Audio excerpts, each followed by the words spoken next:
Hi ಎಲ್ಲರಿಗೂ ನಮಸ್ಕಾರ. ನೀವು ನೋಡ್ತಾ ಇದ್ದೀರಾ ಸಿನಿಮಾ ಮಾತು. ಇದು ಸಿಂಪಲ್ ಸಿನಿಮಾ ಅಂತ ಅಂದ್ಕೊಂಡ್ರೆ ನೀವು ತಪ್ಪು. ದುರಂಧರ್ 2 ಅಂದರೆ ಫುಲ್ ಗೇಮ್ ಚೇಂಜರ್. 4 ಗಂಟೆ ಸಿನಿಮಾ ಆದರೂ ಒಂದ್ಸಲನೂ ಮೊಬೈಲ್ ನೋಡೋ ಮನಸ್ಸೇ ಬರಲ್ಲ. ಇದು ಸಿನಿಮಾ ಅಲ್ಲ, ಇದು ಮೈಂಡ್ ಆಟ. ಕತೆ ಏನಂತೀರಾ? ಇದು ಫುಲ್ ಚದುರಂಗದ ಆಟ. ಒಬ್ಬೊಬ್ಬ ಕ್ಯಾರೆಕ್ಟ್ರು ಒಂದೊಂದು ಪೀಸ್.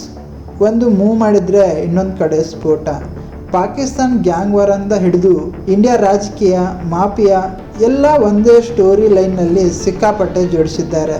ರಣವೀರ್ ಸಿಂಗ್ ಅಂದರೆ ಇಲ್ಲಿ ಅವರು ಆ್ಯಕ್ಟಿಂಗ್ ಮಾಡಿಲ್ಲ, ಜೀವ ತುಂಬಿದ್ದಾರೆ. ಒಮ್ಮೆ ಗ್ಯಾಂಗ್ಸ್ಟರ್, ಒಮ್ಮೆ ಸೈನಿಕ, ಒಮ್ಮೆ ಫ್ಯಾಮಿಲಿ ಮ್ಯಾನ್. ಇಷ್ಟು ಶೇಡನ್ನು ಒಂದೇ ಸಿನಿಮಾದಲ್ಲಿ ನಿಜವಾಗ್ಲೂ ಹೊಸ ಭಾಷೆ ಅಂದರೆ ತಪ್ಪಿಲ್ಲ. ಇನ್ನು ಸಂಜಯ್ ದತ್ ಸ್ಕ್ರೀನ್ ಮೇಲೆ ಬಂದಾಗಂತೂ ಗಾಬರಿ ಶುರು. ಆರ್ ಮಾಧವನ್ ಡೈಲಾಗ್ ಕಡಿಮೆ ಆದರೂ ಪಂಚ್ ಜಾಸ್ತಿ. ಎಲ್ಲರೂ ತಮ್ಮ ಪಾತ್ರಕ್ಕೆ ಫುಲ್ ಜಸ್ಟಿಸ್ ಕೊಟ್ಟಿದ್ದಾರೆ. ಇನ್ನು ಡೈರೆಕ್ಟರ್ ಆದಿತ್ಯ ಧರ್, ಇವರು ಸಿನಿಮಾ ಮಾಡಿಲ್ಲ, ರಿಯಾಲಿಟಿ ತೋರಿಸಿದ್ದಾರೆ.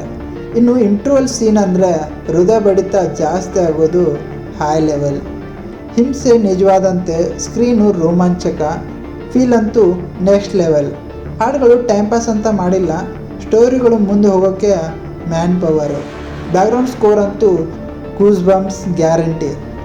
ಇದು ಫ್ಯಾಮಿಲಿ ಜೊತೆ ನೋಡೋ ಸಿನಿಮಾ ಅಲ್ಲ, ಹಿಂಸೆ ಬೈಗುಳ ಜಾಸ್ತಿ ಇದೆ. ಮತ್ತೊಂದು ಪಾರ್ಟ್ 1 ನೋಡಿದರೆ ಮಾತ್ರ ಇದು ಫುಲ್ ಕೇಕ್ ಸಿಗುತ್ತೆ.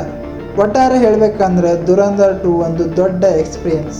ಸಾಧಾರಣ ಸಿನಿಮಾ ಅಲ್ಲ, ಇದು ಮೈಂಡ್ ಬ್ಲೋಯಿಂಗ್.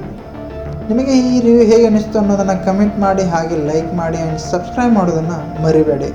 ಆ್ಯಸ್ ಯೂಶುವಲ್ ಮತ್ತೆ ಭೇಟಿಯಾಗೋಣ. ಚೆಲುವೆಯ ನೋಟ ಚೆನ್ನ